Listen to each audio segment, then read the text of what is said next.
at the International Training Center of the International Labor Organization, which is a bit of a mouthful, so we can call it ITCILO. And we focus on capacity building and training for the world of work.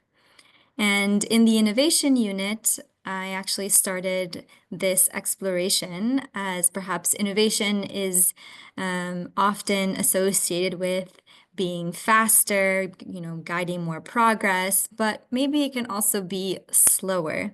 So in this next hour together, we'll explore slow and inclusive, this new paradigm for learning in the digital age.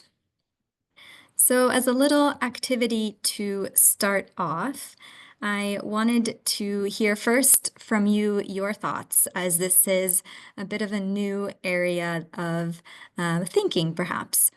So when you think of the words slow learning, which image comes to mind? There are 3 posters here on the screen, which I'll describe.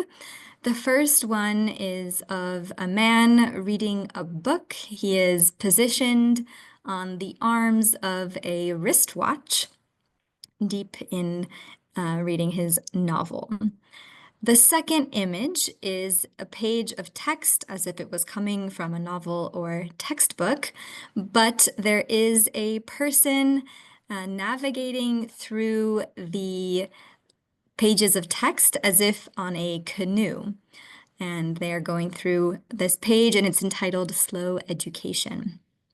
And the third image is of a textbook page. There is a young boy with a very large pencil in hand who has trailed off from the pages of the notebook. And so my question is, based on these 3 images, which one comes to mind when you think of slow learning? So you can go ahead and put either 1, 2, or 3 in the chat. And I am curious to hear your thoughts if you're open to also sharing why you have chosen that specific image. Thank you, Mia, for the compliment also on the name. So go ahead and take a moment and reflect which image comes to mind when you think of slow learning. You can put in the number 1, 2, or 3 in the chat box here on Zoom.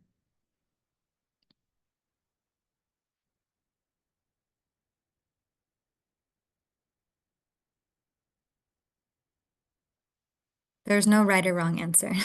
So it's just about sharing your opinion and your thoughts as we kick off this session.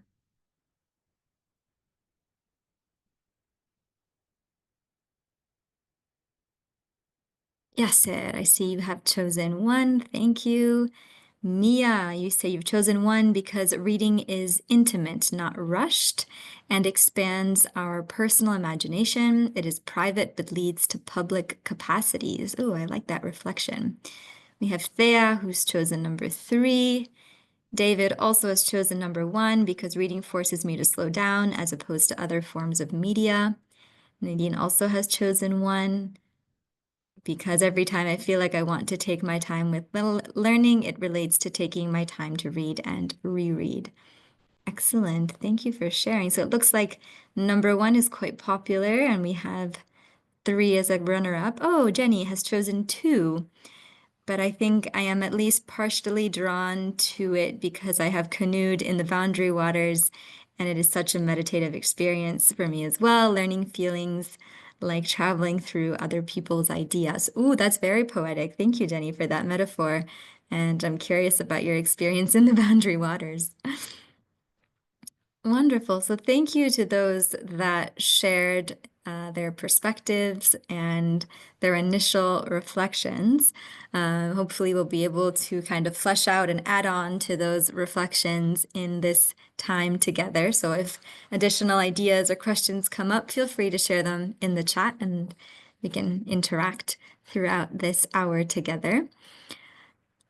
I want to start by giving you a bit of a story as to why we started exploring slow learning and where it's guided us. And since we've just finished a session on meditation, I wanted to get a bit of inspiration from Nadine and invite you, if you feel comfortable, to go ahead and close your eyes just for a few moments. And imagine yourself nestled in a small Italian village. You're inside an artistic workshop. You can feel the warm sunlight streaming in through the window. You can hear the faint perfume, or smell, sorry, the faint perfume of oil varnish filling the space. And you can hear the woodworking tools clinking against a wooden bench with maple shavings falling to the floor. Suddenly, you open your eyes and you see before you your current project, a violin. So go ahead and open your eyes, and you can see before you the workbench that you were sitting at in your thoughts. We're inside the International School of Violin Making in a town called Cremona, Italy. Now, I'm going to ask you a question.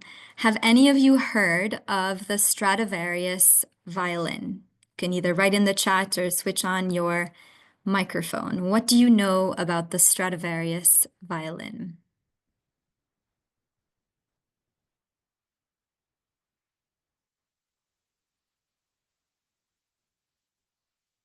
Open up the chat. Yes, so you have not heard of that, okay? Has anyone heard of the Stradivarius violin? Jenny, I know they are exceptional workmanship and that they are rare. Mia has also shared that they are rare and an otherworldly tone. Nadine's heard the name through the clothing brand. Aha, looked it up back then, but don't remember now, unfortunately. And David has heard that it is a classic. So the original Stradivarius, before there was the clothing shop that Nadine mentioned. Yes, Thea, you've known of it from The Red Violin, which is a film. And it was actually an instrument built by a violin maker in the 14th, 15th centuries in Italy named Antonio Stradivari. And he built a series of instruments that have become extremely famous, have lasted through generations, and are now being auctioned for millions of dollars because of their particular sound and quality. And this International School of Violin Making has continued that tradition and continues to teach young students as well as adults in the craft of violin making. And I actually started my career teaching English in this school. And the link to slow learning was when I was looking in their workshops, and I found this sign, which is written in Italian. It says, "Fai con calma, gli errori si vedono, il tempo no," which translates to, "Do things calmly.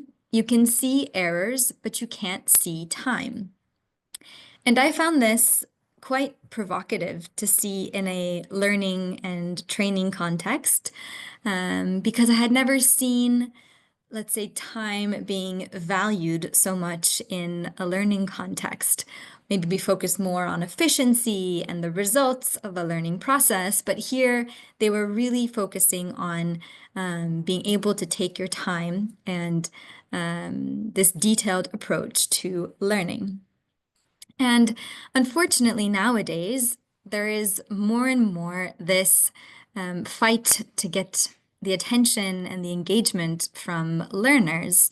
We are surrounded by communication tools, applications, phones, computers, that our attention spans have been reduced to less than a goldfish's attention span. And they say a goldfish has the attention span of 9 seconds, and that a human's attention span is around 8 seconds. So we're definitely fighting for the attention and the engagement of our learners. I see there's a pop-up question. Yeah, Nadine, yikes, I agree. So when I look to my work as a trainer and learning designer, and perhaps you also work in a similar context, my question to you is, are we handcrafting violins like the Stradivarius tradition? Or are we mass producing plastic kazoos? If you're not familiar with a kazoo, they were these kinds of toys that you would have perhaps as a kid or at a birthday party that would often be thrown out or forgotten soon after. So how can we make learning less disposable and more meaningful? The International Training Center where I work is based in Turin, Italy. And Italy is actually the birthplace of the slow food movement. If you're not familiar with that, it was around the 1980s when they announced they were going to open a McDonald's in Rome near the Spanish Steps.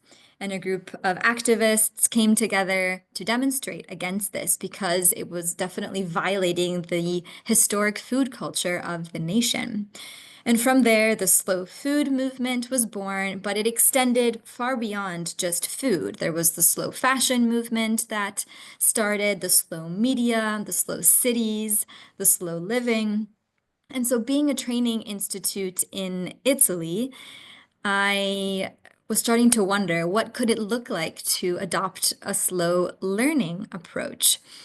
So as a kickstart to this brainstorm, we launched a poster competition to international artists to visually depict what slow learning meant to them. So you saw some other images at the beginning of this session. Here are a few more, and there are also additional ones on the website if you're interested. And we brought together a group of slow gurus, learning and development practitioners to also reflect on what this slow learning framework and approach could look like. And from this exchange, we published a book entitled Slow Learning, A Path to a Meaningful and Mindful Future of Learning that I want to share and discuss with you today. I'll give you access to the online publication if you're interested at the end of the session. Inside, you will find a series of essays from the slow gurus we involved, focusing on what it meant for them to learn potentially slowly and adopt this approach. But you'll also find this list of what we've called the Bill of Rights, which were brainstormed together with these learners. And this Bill of Rights is kind of a reminder of, the learner themselves, him or herself. They have this right to these series of 10 different principles. The first is focusing on direction, not destination. So perhaps we simply need a common goal in the learning process, and how we get there can look different for everyone. The second principle is focusing on raising your hand. So the need to, or the, let's say, openness to invite for questions, to allow for curiosity to emerge, and leaving that space for questions. Third is learn at your own pace. So it's a reminder that each learner has their preferred pace for learning. Some are quicker, some are slower, but that's okay to, dictate what space and time you need to go through a learning process. The fourth, unplug, is a bit provocative in this digital age, but also remembering that we can always go analog, and perhaps in the essence of keeping our attention spans and staying concentrated, maybe it's okay to go through a learning activity with simple pen and paper and not always online. The fifth is welcoming the opportunity to change your learning path and mind. So sometimes in the learning process, we may be forced to go through a specific process, but this is the opportunity that you can, change your mind in that process. You can have a shift in perspective, and your path doesn't have to look the same for everyone. Let me just check the questions, as I see we're getting a couple of messages. So I see Apurva has joined. No worries. Thanks for being with us. And yes, maybe Nadine, you should have joined the slow food movement, but there's still time. Wonderful. So thank you, Apurva, for being here with us. We'll open up the floor for discussion in just a moment, especially linked to these Bill of Rights. So the sixth Bill of Rights is looking at take a break. I think it's really important for both mental and physical breaks in the learning process. There's studies shown on how to get that oxygen circulating and having maybe moments for exercising, standing up, moving in a classroom, can have great benefits on knowledge retention and memory. 7, make mistakes. We often like to revisit the word fail into the acronym first attempt in learning. So a mistake or a failure is not the end of the journey, but rather the start of an innovation and a learning process. 8 can sometimes be a bit problematic in more academic settings, but leave it unfinished. And that doesn't mean forever, but maybe giving it space and time for you to get inspiration and ideas to move forward with that project or activity. 9, unlearn and forget. I think nowadays we live in an age of information overload, and so the learner holds the power and potential to sift through that noise and decide what is valuable for them, what will advance them to reaching their goals. And it's okay to let that go and forget it and allow for a shift in perspective. And finally, 10 kind of encapsulates the full process. Slow down. So don't necessarily rush through every learning activity, every webinar, every workshop, but rather create space for reflection and digging a bit deeper. Now, it may be a challenge to immediately bring these rights to life in a syllabi or curriculum, but that will actually be a reflection question that Nadine will pose a bit later. And so in this publication, we also kickstarted this brainstorm of 10 slow tools that you can look for when I share the link.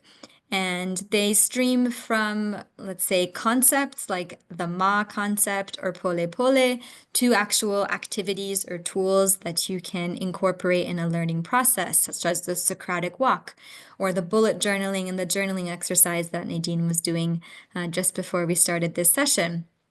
So these are 10 opportunities for you to integrate slow learning into your learning process. There's more details in the publication if you're curious, but that again, it's really just scratching the surface. We're at the start of this journey together, and curious to hear perhaps if you've tried any tools or what could be meaningful in your context. So before I hand over to Nadine for the activity, my final question is to reflect a bit on your role as a trainer or educator, and when you are preparing activities for your students, are you mindful or is your mind simply full? Because often how we design and create learning opportunities reflects our mental state. So it's important to use that as a simple question to keep in mind moving forward. So I'll go ahead and stop sharing. I see there are some more comments that came in. Thank you. Yes, if you Delphine, have any questions. I was Yes, actually go ahead. wondering if we could pull up the tools once more and maybe Sure. go through some of these lesser known ones. Uh-huh. Excuse me. Sure. Because I was wondering about a few, and maybe other folks would like to hear a little bit more about maybe the pole pole, or the Socratic walk. I mean, I know what bullet journaling is, but maybe others would like to hear Sure. about it, just a couple of sentences about them. Yeah. I didn't want to talk too much. That's why I didn't walk through all 10 again. But ma is actually a Japanese concept that is this kind of empty space. They say it's like the space between earth and sky. It's the space between birth and death. It's this kind of suspension between start and finish. So it's potentially in a learning format could look like a ma moment. So a kind of unplanned, 15, 20 minutes in a session that can be used based on the needs that emerged, because I think often we tend to schedule and create very tight agendas, but this is an opportunity maybe to leave a ma moment, a suspension between start and finish. The Socratic walk, the way I've run it before, is often framed around a specific reflection question. So either at the start, middle, or end of a learning process, creating a discussion question, allowing participants to pair up into groups, and they physically walk or move around either the room or the building, or if you have a park nearby, giving them space around 20-30 minutes to actively listen and respond to each other, asking that discussion question through movement, because they do say that sometimes it can be a way of expressing yourself a bit more fluidly when you're not looking directly at someone, but rather have them next to you and you can look out beyond the environment you have with you. Let me just see, I'm seeing some comments coming up, so want to jump in. Great. Okay, yeah, the mom moment is also, yeah, I also found that quite fascinating. Pole pole is, I believe, in Swahili, an expression that I often heard in my time also here at the International Training Center. And it's basically a way of saying, take it easy, don't worry, kind of go with the flow. So it's just a reminder, there's no specific activity to suggest from that concept, but a way of reminding us that it's not always hurry up or we have to get there on time kind of mentality when we're learning. Bullet journaling is this, I would say, method of kind of taking notes and reflection. There are specific kind of bullet journals, and it's kind of a guided journaling activity. It can be linked to a specific prompt or question, and also allows you for kind of visual note taking. So not necessarily have like linear notes, but allowing you to be more creative on the page, as we all learn differently. So maybe more visual learners benefit from more visualizations in their note taking and journaling. 5, peer learning. I think there's always added value in learning from the kind of collective intelligence that we have in the space, especially if you work with adult learners. I definitely do. And there's already so much experience and careers that have expanded, wide range of experiences. So we're bringing those to the forefront and allowing for peer exchanges, peer mentoring, to let those exchanges happen.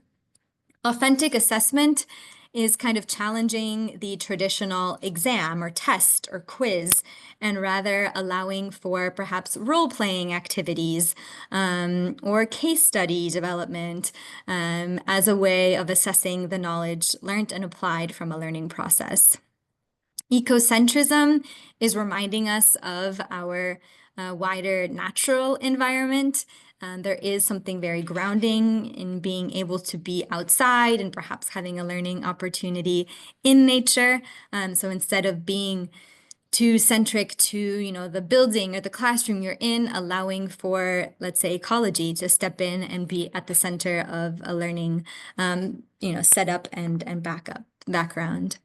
8, conversation, similar to kind of the Socratic walk, being able to have deeper conversations with experts, with thought leaders, or simply other learners in a training experience can be extremely valuable for exchange between learners.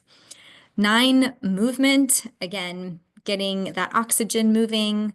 I remember when I used to do theater growing up in school, to have us memorize lines, they would have us throw a ball back and forth, or, I don't know, have a piece of string that would have to loop around each other. And it was this way of integrating movement into the memorization or retention that actually enhanced the experience rather than just being static and seated.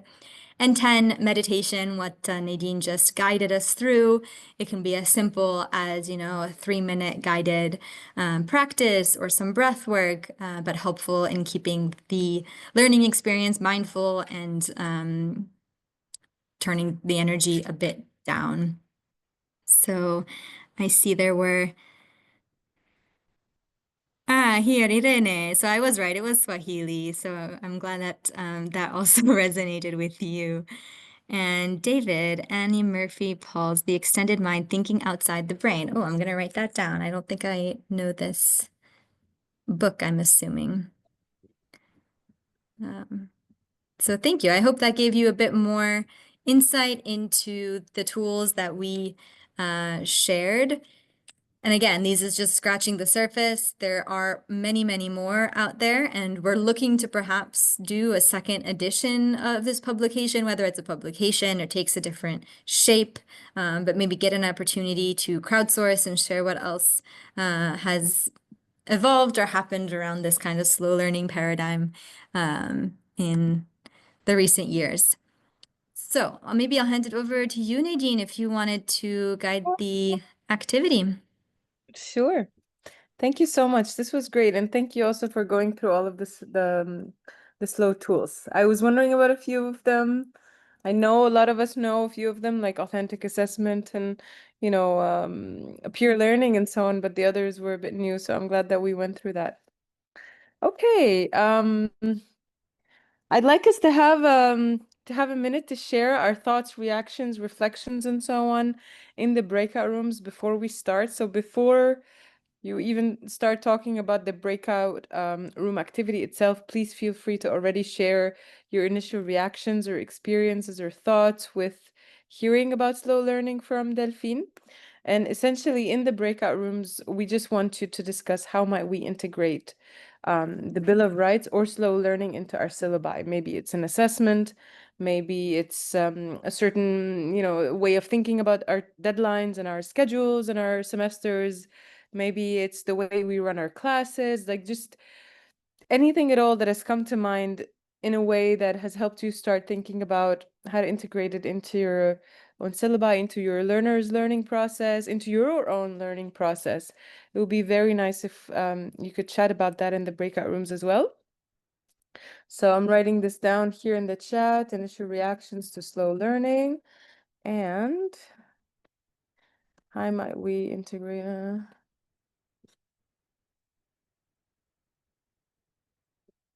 Okay. All right, and as a reminder, okay, so this is the question here in the chat. As a reminder, there is a breakout room that is a quiet room. I've set it up already. You can move yourself in there if you like. Yasser, welcome back. Would you like to join a room? No, I don't trust my internet, so I'll just stay here just in case. Yeah. Okay, no problem. Okay, I'm gonna send everybody off now. I've set it for 12 minutes. If we need more time, we can open up more time. Please allow everybody to share, and let's go.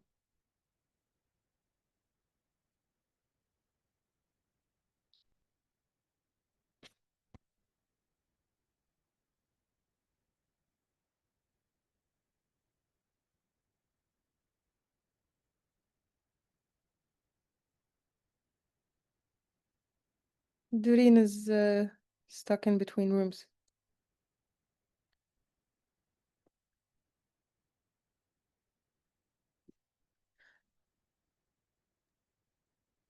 Doreen is, I think, stuck between rooms. She's assigned to room 1, but she hasn't gone there yet. I'm gonna try to assign her to room 2 and see what happens. Nope, it's not working. Okay. How are you, Delphine? I'm gonna pause the recording. Hang on. Yeah. Welcome back, everyone. So in our room, we didn't really talk about the questions. We were sharing and reflecting about slow learning and equity and bound and future directions for us and all that with Mia, Irene, and Jenny. But we would love to hear from everyone. If you'd like to share some of those reactions that you shared in the breakout rooms, or even some of those ways that you thought about integrating into your classrooms and into your learning experiences and syllabi, please feel free to unmute and share.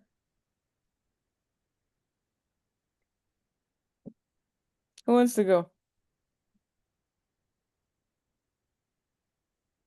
Well, if everybody, I could just say a few little things. Just one, that Delphine, thank you so much for mapping out something that's, I think, truly meaningful in this day and age where we're really all struggling with, you know, um, being locked down and locked in with a data trace that's always there, and, struggling with surveillance issues and struggling with notions of privacy, which is connected, of course, to our sense of being free or not free.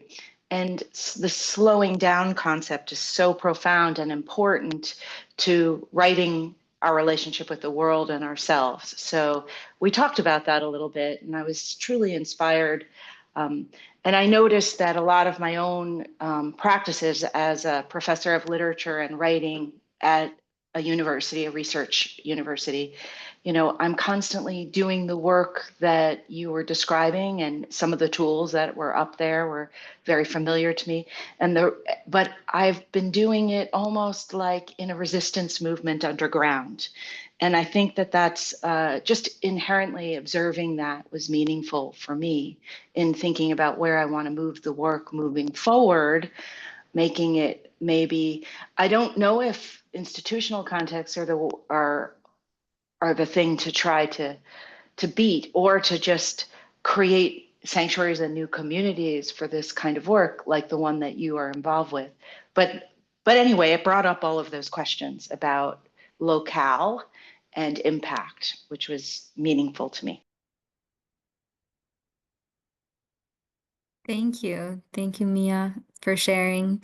And it resonated a lot with what we also were discussing in our breakout group. I don't know, David, if you want to share what you were reflecting. I've spoken enough for this session. Well, and I felt like I spoke too much in our little breakout room, but I was sharing with the team there that I am blessed to be involved in a lot of faculty development training, especially for public schools uh, in the U.S. And the teachers I work with feel such pressure to focus on the destination, not the journey. The destination being the ubiquitous and onerous standardized test that so many of our teachers have no choice. They did not, this is a world they inherited. And even though I can try to design my training sessions following the slow approach, it's a hard sell to get them to incorporate relevant activities that slow things down in their own teaching, because they feel such pressure to prepare their students, for the standardized test. And it's very sad because they recognize when we practice a lot of those strategies. Thank you again, Delphine, for the 10 tools. I can already picture them making giant posters and putting them up in their classrooms. But they are frustrated that they just don't feel they can slow down when their worth as an educator is determined by their students' results, on their tests. And a lot of the state governments in the U.S., they sanction schools. They'll threaten schools. They'll take away their governorship of a school if the school doesn't meet certain scores on the standardized test. But I remain committed. Thank you again. To showing them, okay, maybe there are lots of little ways, right? We don't have to think of revamping the entire curriculum to allow for slowness, but even taking some time to work any of the 10 strategies in could still be useful.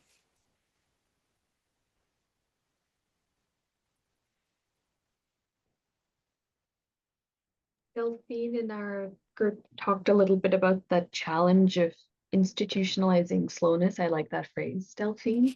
But it had me wondering, how can we practice slow living and sort of remind ourselves of the value it has times where fast-paced productivity is constantly kind of valued by capitalism, and therefore by the powers that be at, you know, all levels of leadership and governance within our provinces or states or countries or systems. Your tips are excellent for, I think, individuals and educators, but is there a way that we can communicate this upwards? So we're creating a culture of safety to be slow.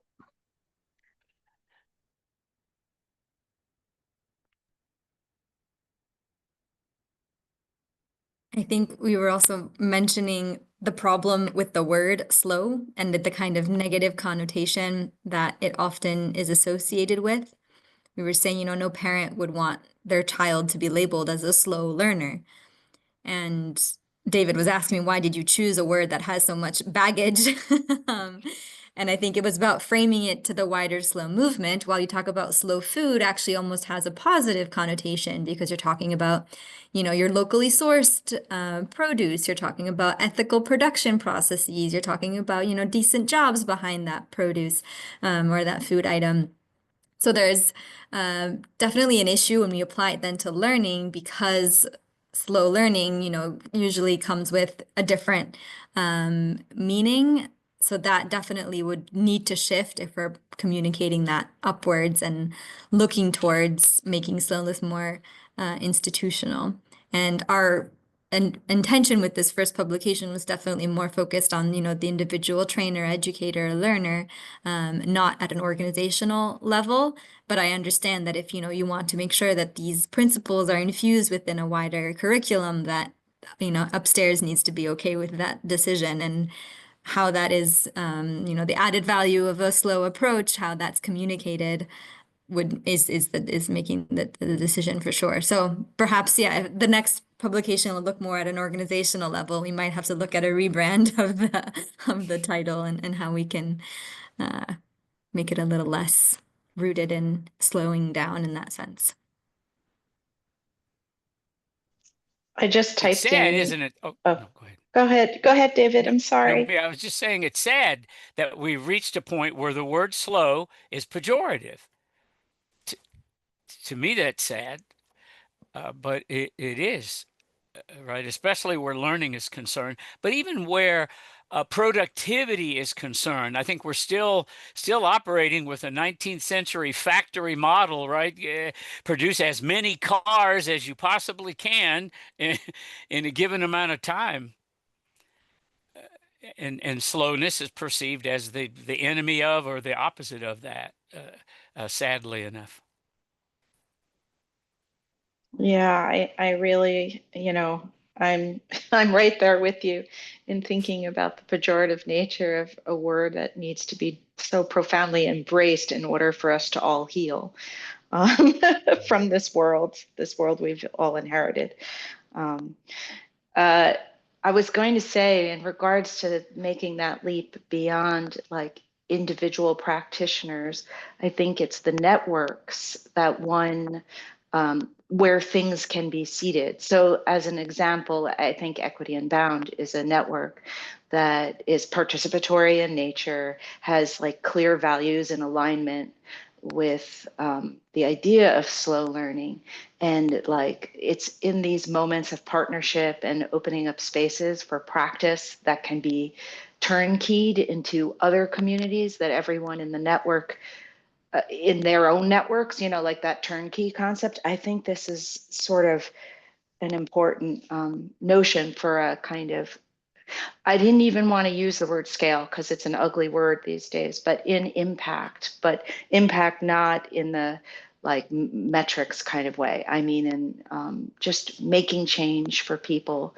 that matters. And one of the things we talked about in our small group was leadership models too. What it means to be a leader. And I think that slow learning has a role to play in rethinking what a gifted leader is these days.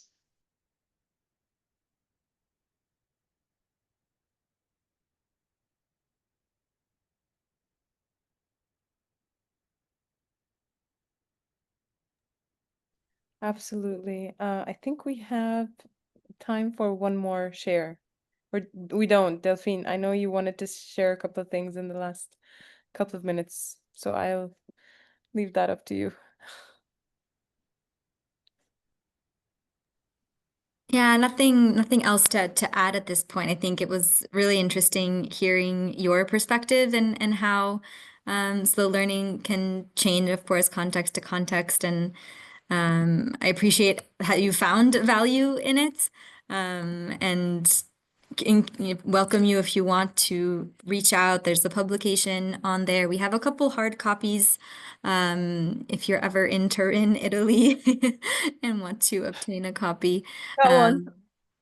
You have one, exactly. Yeah, you came to Yeah. Turin. So if you're ever in Italy, feel free to reach out. I believe my emails will also be shared, but I'll put it in the chat in case you are interested. And maybe I'll close with this reflection that I had actually with a violin maker in Cremona to close where we began. And I asked this violin maker,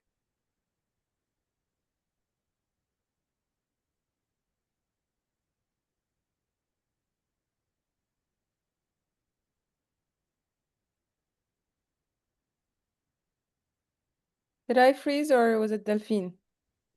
Somebody I think froze. it's Delphine, Yeah. Okay. right? Because thought it I was can me. see movement in everybody else, and Yeah, okay. but Delphine she is is. frozen if you can hear us.